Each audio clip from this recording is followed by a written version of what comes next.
Hello, pretty people. It's Monday morning, afternoon, evening, whenever you're watching. Monday, the 15th of November, 2021. Welcome to our little chat show, boys and girls. Who's nicking all the bleeding crisps? I can't get a packet of Walker's cheese and onion crisps for... Well, that's actually a lie. There is one place at the moment that I have discovered has got the Walker's cheese and onion crisp, or in fact any other flavour. I'm going into the BP garage. I'm going into the Co-op. I'm going into a Shell garage. No crisps, as in none. Not one single bag of Walker's crisps of any flavour. Who's buying them all up?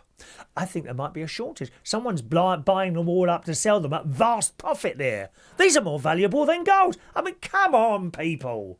Who wants a lump of metal sitting in front of you? I don't care if it's gold, silver, aluminium. It's, by the way, to our American friends, it's aluminium, my darlings, not aluminum. Aluminium. Say it after me, my American friends. After the... Excuse me.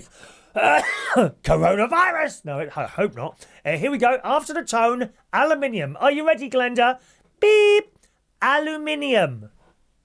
No, try again. You haven't got that right, dear. Aluminium, not aluminum. Aluminium. I don't care why someone would want bits of metal all over themselves is beyond me. Far more important that we've got a shortage of Walker's crisps. I refer to the Daily Mirror a couple of days ago, which says, is there a more familiar sight on the shelves of the UK supermarkets and corner shops than the bold block of Walker's crisps packets? Do you know the colours? Do you know the colours? I bet you don't. What's the blue one? What's the blue one? Come on, blue one? Yes, cheese and onion. Yes, what's the green one? Come on. What's the green one? Salt and vinegar. What's the pink one? I don't like the pink one. Prawn cocktail crisps. Oh, another cut. I can't. The red one is plain crisps. What else have we got? I can't think if we've got any. We got a brown one. Is that Marmite? I'm not sure. Anyway, the Daily Mirror says, is there a more familiar sight on the shelves of the UK supermarkets and corner shops than the bold block of colours of Walker's crisp packets, neatly lined up and all sorted in enticing technicolour? Very good marketing. In recent weeks, this has seemed like a distant memory. With midnight, not a crisp bag on the shelves in the Co-op, nothing. In recent weeks, this has seemed like a distant memory, with the shelves usually dedicated to Britain's most iconic crisp brand looking thin and depleted, or, as in the case around here, empty. Where's the blooming crisps? The shortage has led to the company to produce an apology explaining the crisis, an IT system failure. What? That's the reason, according to this story. The company, who are based in Leicester, said the shortage could last to the end of the month with current stock levels already in short supply. It's understood the Midlands factory is producing fewer packets than usual due to the glitch. A spokesperson for the potato packaging powerhouse said a recent IT system upgrade has disrupted the supply to some of our products. Are you telling me it's a computer that's done this? I do hope that the people at Slimming World have not taken over the computers of Walker's crisps. That's what's happened here. Linda, who is queen of all Slimming World in Wokingham, has hacked. She has hacked.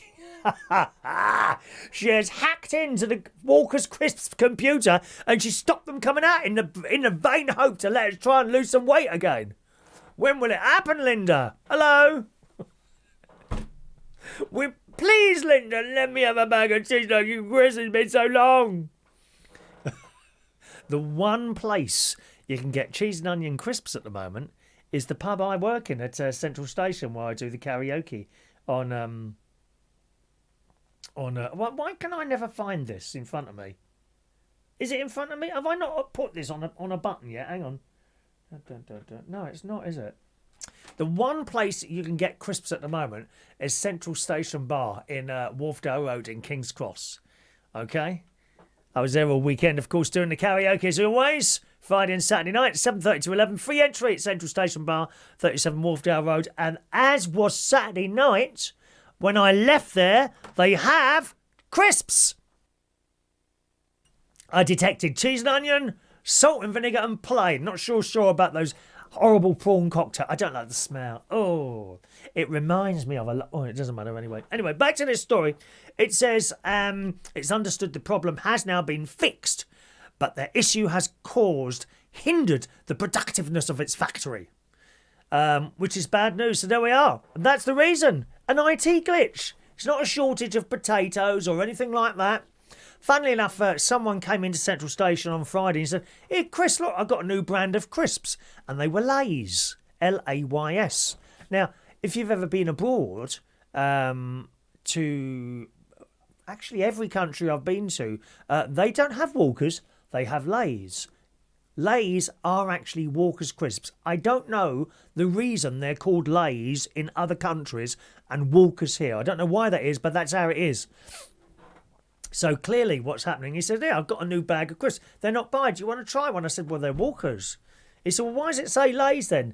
"That's their brand name in other countries." I said, "Look at the back of the packet. They'll be made somewhere else." And he turned it over and made in, I think it was Poland, actually. I think it was Poland they were made. Made in Poland. Exactly the same crisps, different label on. So clearly what they're now doing is maybe shipping them in from somewhere else to fill out the gaps in the shelf. You know, I'm very concerned. Well, not only that, this story came up as well in the Daily Mirror a couple of days after that one. And it says, hungry Brits who were unable to get their hands on Walker's crisps due to shortages are now seeing prices of £8. £8 a bag being peddled for a packet on eBay. Well, you can't be for real. Chancellors are seizing on the lack of crisps from the manufacturer to bump up the prices online for people that can't wait any longer. Crisp hoarders are selling packs of Walkers for around £8 as the shortages continue and demand is high, reports the Daily Star.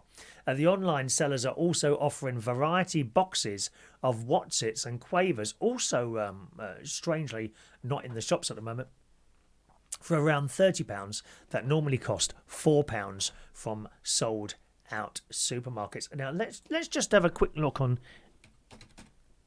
eBay now, and I will see Walker's crisps. Let's just type in Walker's crisps and see what comes up here.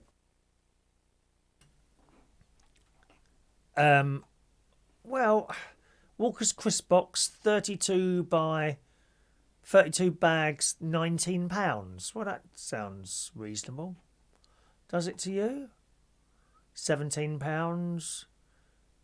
Oh my God. Oh, hang on. Walker's cheese and onion crisps, 6-pack, £12.99 for 6 bags of crisps. Jeez. These people, I mean, you must be crazy to pay this. Another one here. Walker's Marmite crisps, pack of 6 bags, 6 by 32.5. I think that's the grab size bag. £12. Wow. And there's one bag here. Walker's ready salted crisps, a 65-gram bag. So is that the £1 one? That £5.90. Well, it had no bids. Serves you bleeding right, mate. Oh, you must be crazy. Are you a fan of crisps at all? What flavour do you like? Mine are the cheese and onion ones for me. Absolutely, cheese and onion ones for me. Any comments on the show? Just stick them in the comments section underneath there. Or you can send an email if you want to. chris@unitedkingdomtalk.co.uk. I've just watched Doctor Who actually before I came up to do the show on this Monday morning. I'm actually recording this Sunday night. Okay, I record it at different times now, whenever it kind of fits into my day, you know. And I was watching Doctor Who just before I come upstairs. Very complicated today. I don't know what a clue was going on there. Not a clue. It was nice to see a bit of the Daleks, a little bit of Cybermen, and these these swarms of insect type things. They're very, very scary indeed. And these other things that look like dead people alive. I'm not quite sure what they're called. Anyone watch Doctor Who last night? I thought it was very complicated. Couldn't follow it really. And it's not like I had the phone with me either. I didn't keep picking up the phone. I was, watching it properly, and very, very difficult to watch that yesterday. Haven't watched The Wheel yet. I'm going to watch that probably with a cup of tea after I've recorded today. So looking forward to that. Got to say hello to my friend Richard Morris. Hello, Richard. Chatting to him on the phone yesterday. He was a little bit concerned that we'd completely changed the format of the show and it was going to become a vegan channel. No. And the reason he thought that is because we had lots of little vegan things last week. Not that wasn't the idea at all. It just so happens that we did those things as they came in. Do you know what I mean? I had the fridge full of stuff. And I just kept doing them until we ran out. So that's the reason why you saw 3 lots. There will be some more, of course. I did have some more vegan bacon in the fridge, actually, which I was going to do a video. And then the other morning I got up and I realised I hadn't done a breakfast. I'd run out of yoghurt. And I thought, I'll have the vegan bacon. And I thought, no, I can't be bothered to do that now. So I just cooked it and had it. So that's right. But no, don't worry not, Richard. We're not to become a vegan channel. Not there's anything wrong with that, but no, we're not going to become a vegan channel. We just do bits and pieces, or I just do bits and pieces as and when, really. All right. Thank you, Richard.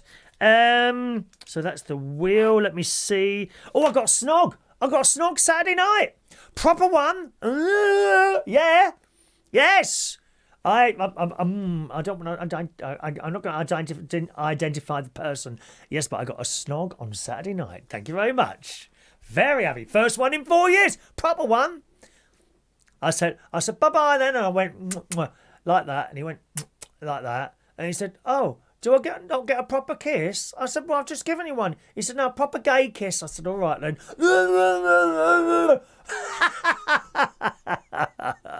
That's turned my sister's stomach. She don't like anything like that, but I should be seeing her next week, hopefully. I think I'm going up the caravan next week, okay? Sorry, the Luxury Waterside Media Centre, just to see if they've managed to fix the water heater by freeing up the little switch that was underneath. That was that the plumber thinks was causing the problem. If not, they're just going to change the boiler and be done with it. All right. You may notice there's a clock behind me. Yes, it's fixed. Look, how fabulous is this? It's all done. I've done it. So I showed you the thing on the back, so that was put on. This tape here is from the last thing. Okay, that's not doing anything. So I took the old one off, put the new one on.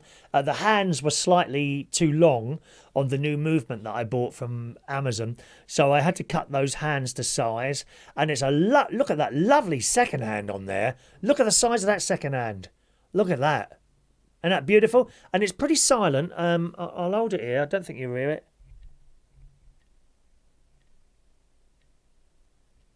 I don't think you can hear that, can you? Anyway, so there we are. And you see the new piece of glass on the front there? Well, there's a story behind that, actually.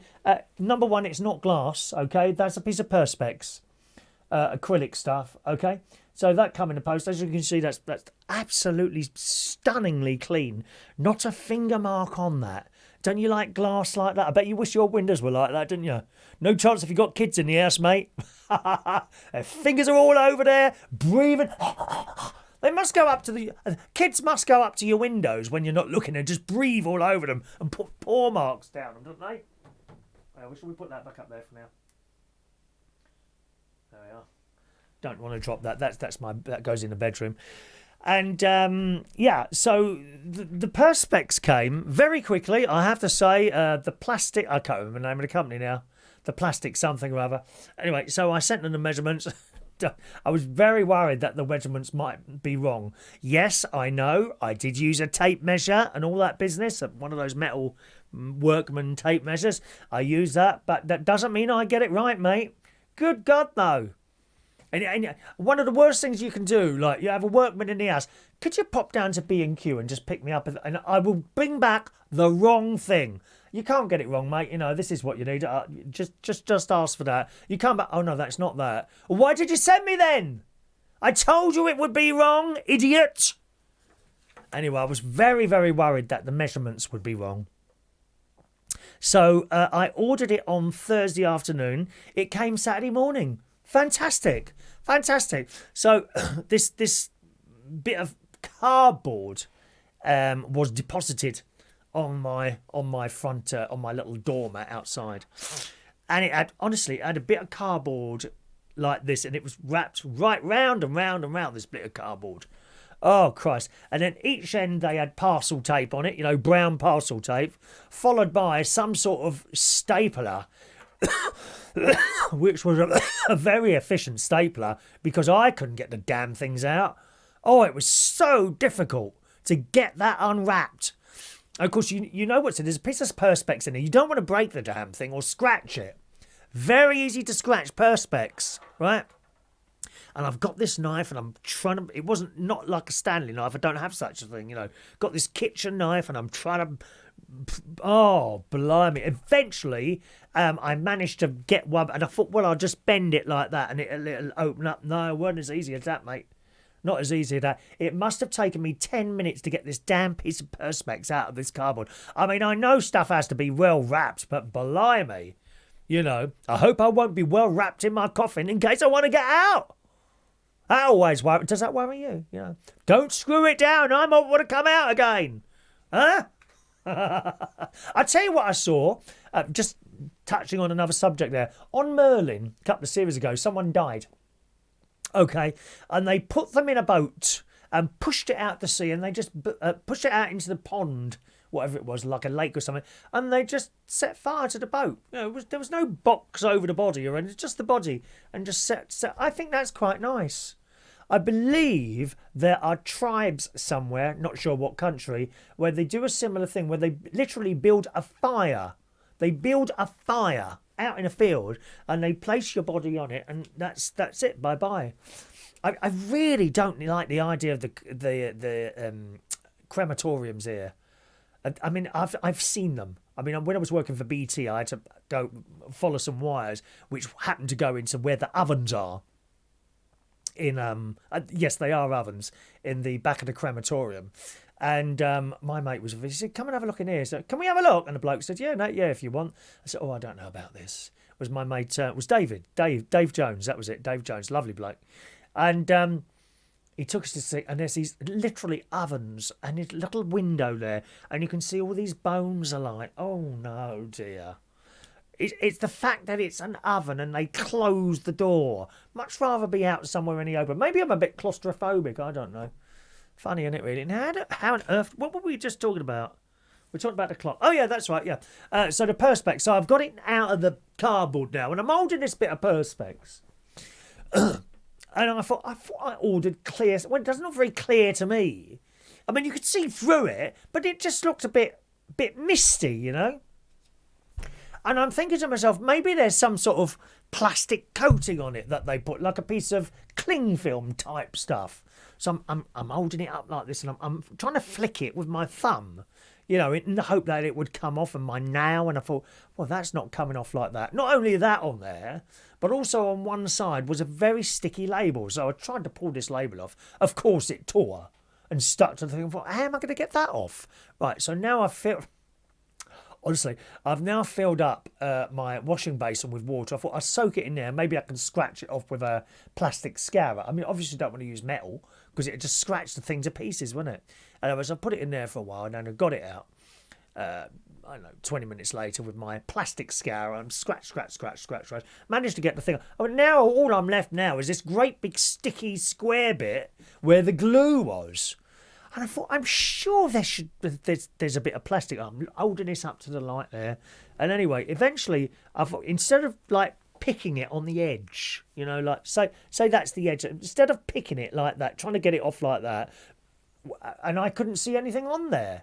I thought maybe there was I went in the middle with my nail, not a sharp object, and I started going like that, and a hole appeared. I thought, there is a layer of plastic on there. So I made the hole a little bit bigger, right on the edge it was, with my nail. And I then managed to peel off the whole thing, and I did the same on the other side, peeled off the whole thing. So now we're ready, and it's clear. Beautiful, clear. Oh, I can see clearly now. The plastic has gone. Yeah, that one, right?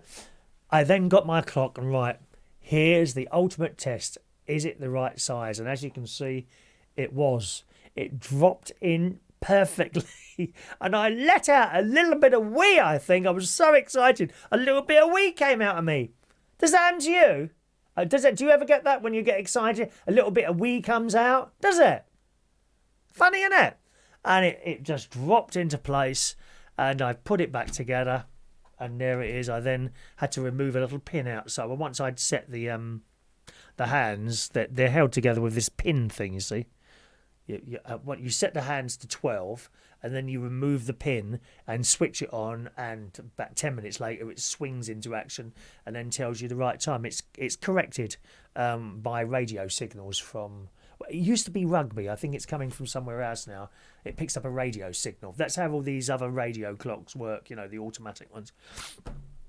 And it's very good. So very, very pleased about that. Very pleased about the clock. All right. What else we got? We've got a couple of messages here.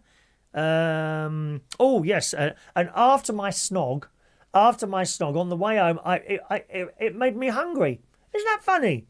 And I stopped at the BP garage, desperately searching for those Walker's crisps. I was finding none. They did have a bag of discos, so I had a bag of discos and a sandwich and an orange drink. Meal deal. They call it a meal deal, except he couldn't work out how to do it, and I ended up paying for these 3 bloody items £7. It's not something I do anymore, really, because of that. Because it's so damn expensive now to get a sandwich, a bag of crisps and a drink from a blooming BP station, I don't usually do it. It was advertised, meal deal, $4.99. But it's saying I don't think that these crisps don't seem to be coming up. I said, well, try another bag then. So I picked up another bag. No, that wouldn't work either. And he said, I can get I said, just take the money, for God's sake. Just take it and let me go, because it's late now. It's like 1 a.m. by the time I got there. And I had those on the way back. You don't really enjoy them. Oh, no, I lie. There was also a packet. Don't tell anyone. Don't tell Linda. Don't tell Linda from Slimming Word.